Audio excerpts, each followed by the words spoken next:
उच्च माध्यमिक परीक्षार क्षेत्रे आज के एक गुरुत्वपूर्ण विषय आपनादेर संगे शेयर करब।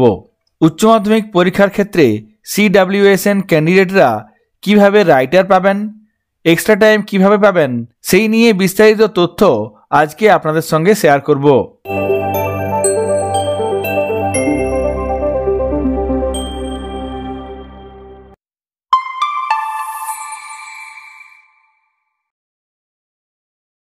এই বিষয়ে আমরা CWSN ক্যান্ডিডেটদের এক্সট্রা টাইম এবং রাইটার সংক্রান্ত দুটি নোটিফিকেশন আমরা দেখে নেব।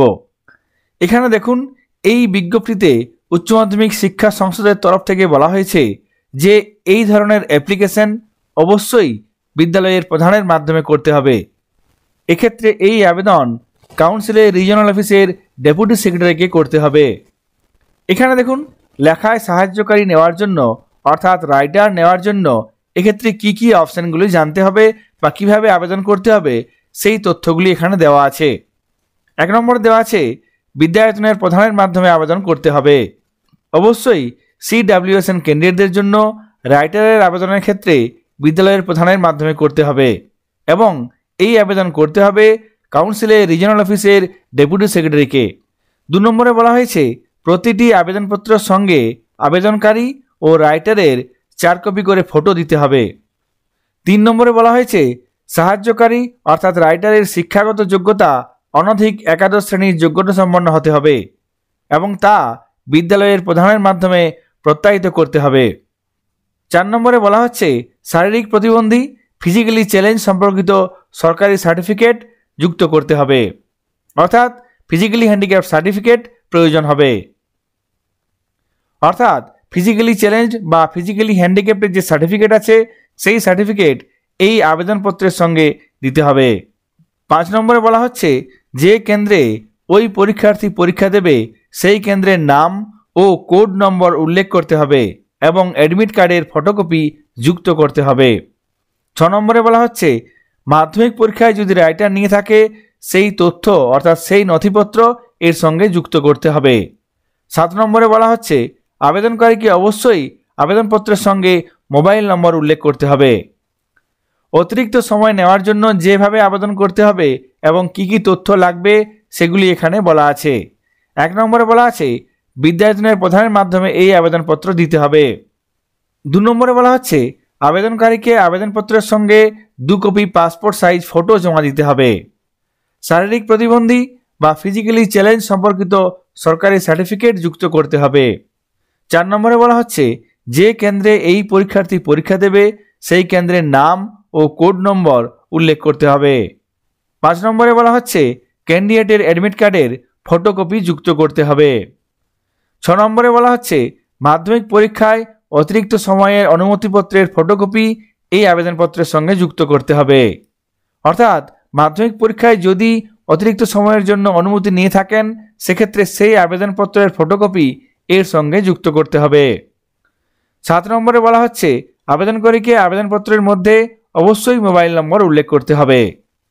কাউন্সিলের তরফ থেকে দেওয়া CWSN ক্যান্ডিডেটদের জন্য লেখায় সাহায্যকারী অর্থাৎ রাইটার এবং এক্সট্রা টাইম বাড়তি সময়ের জন্য কিভাবে আবেদন করতে হবে, আবেদনপত্রের সঙ্গে কি কি নথিপত্র লাগবে সেই বিষয়টি এখানে আলোচনা করলাম। এই নোটিফিকেশনের সঙ্গে একই রকমের আরেকটি নোটিফিকেশন শেয়ার করব যেটি পরবর্তীকালে 2022 সালে দেওয়া হয়েছিল। এই নোটিফিকেশন এবং আগে যে নোটিফিকেশন শেয়ার করলাম সেই নোটিফিকেশন একই রকমেরই আছে। পরবর্তীকালে 2023 সালের উচ্চ মাধ্যমিক পরীক্ষার ক্ষেত্রে শারীরিক প্রতিবন্ধী পরীক্ষার্থীদের রাইটার এবং এক্সট্রা টাইমের জন্য কয়েকটি পরিবর্তন করা হয়েছে। আমি আগের দুটো নোটিফিকেশনে আলোচনা করেছি যে এক্ষেত্রে অবশ্যই বিদ্যালয়ের প্রধানের মাধ্যমে আবেদন করতে হবে। এক্ষেত্রে বিদ্যালয়ের প্রধানের চিঠিতে পরীক্ষার্থীর নাম, রোল নম্বর, রেজিস্ট্রেশন নম্বর এবং মোবাইল নম্বর লিখতে হবে। সেই সঙ্গে লেখায় সাহায্যকারী অর্থাৎ রাইটারের নাম, ঠিকানা এবং তার শিক্ষাগত যোগ্যতা, পরীক্ষার্থীর সেন্টারের নাম, সেন্টার কোড, বিদ্যালয় প্রধানের মোবাইল নম্বর ও ইমেল অ্যাড্রেস। বাকি যে তথ্যগুলি বলেছিলাম যেমন অ্যাডমিট কার্ড এবং রেজিস্ট্রেশনের প্রত্যায়িত photocopy, 4 copy passport size photo এবং রাইটারের শিক্ষাগত যোগ্যতা অনধিক একাদশ শ্রেণীর মধ্যে হতে হবে। ফিজিক্যালি চ্যালেঞ্জ সম্পর্কিত সরকারি সার্টিফিকেটের প্রত্যায়িত নকল এই বিজ্ঞপ্তিতেও আবেদনের বিষয়গুলি একই রকম আছে, দু একটি পরিবর্তন হয়েছে, যার মধ্যে আরও একটি হচ্ছে এক্ষেত্রে অভিভাবকের স্বাক্ষরিত সাহায্যকারীর বা রাইটারের নো অবজেকশন লেটার দিতে হবে। অতিরিক্ত সময়ের ক্ষেত্রেও এখানে বিদ্যালয়ের প্রধানের মাধ্যমে অ্যাপ্লাই করতে হবে। এক্ষেত্রে বিদ্যালয়ের প্রধানের চিঠিতে পরীক্ষার্থীর নাম, রোল নম্বর, রেজিস্ট্রেশন নম্বর এবং মোবাইল নম্বর থাকবে। সেই সঙ্গে পরীক্ষার্থীর সেন্টারের নাম, সেন্টার কোড, বিদ্যালয় প্রধানের মোবাইল নম্বর ও ইমেল অ্যাড্রেস। এই তিনটি নোটিফিকেশনের মাধ্যমে আমাদের স্পষ্ট হয়ে গেল কিভাবে সিডাব্লিউএসএন ক্যান্ডিডেটদের জন্য রাইটার বা এক্সট্রা টাইমের জন্য অ্যাপ্লাই করতে হবে। তাহলে সিডাব্লিউএসএন ক্যান্ডিডেটদের ক্ষেত্রে রাইটার এবং এক্সট্রা টাইমের জন্য কিভাবে অ্যাপ্লাই করতে হবে সেই তথ্যগুলি শেয়ার করলাম। এরপর এই সমস্ত ক্যান্ডিডেটরা কি কি সুবিধা পাবেন সেই বিষয়গুলি আলোচনা করব। এখানে দেখুন 3/2/2022-এ একটি নোটিফিকেশন দেওয়া হয়েছিল যে provision offered for CWSN for forthcoming HS examination 2022 as per RPWD act 2016। এখানে দেওয়া আছে কাউন্সিলের তরফ থেকে সিডাব্লিউএসএন ক্যান্ডিডেটদের জন্য কি কি অ্যাকোমোডেশন অফার করা হয়। এই নোটিফিকেশনগুলি ডাউনলোড করার জন্য লিঙ্ক ডেসক্রিপশন বক্সে দেওয়া থাকবে, আপনারা সেখান থেকে এই নোটিফিকেশনগুলি ডাউনলোড করে নিতে পারবেন। এখানে অনেকগুলি তথ্য দেওয়া আছে, আপনারা এই নোটিফিকেশন থেকে দেখে নিতে পারবেন সিডাব্লিউএসএন ক্যান্ডিডেটরা কাউন্সিলের তরফ থেকে কি কি সুবিধা পাবে, উচ্চ মাধ্যমিক পরীক্ষার জন্য কি কি সুবিধা পাবে।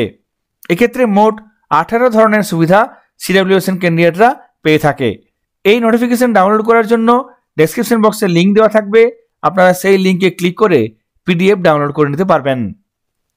সিডাব্লিউএসএন ক্যান্ডিডেটদের ক্ষেত্রে এক্সট্রা টাইম এবং রাইটারের জন্য কিভাবে অ্যাপ্লাই করতে হবে, কি কি তথ্য লাগবে, সেই সঙ্গে এই ধরনের ক্যান্ডিডেটরা কাউন্সিলের তরফ থেকে কি কি সুবিধা পাবে, এই বিষয়গুলি আলোচনা করলাম। সকালে ভালো থাকবেন, সুস্থ থাকবেন, ধন্যবাদ।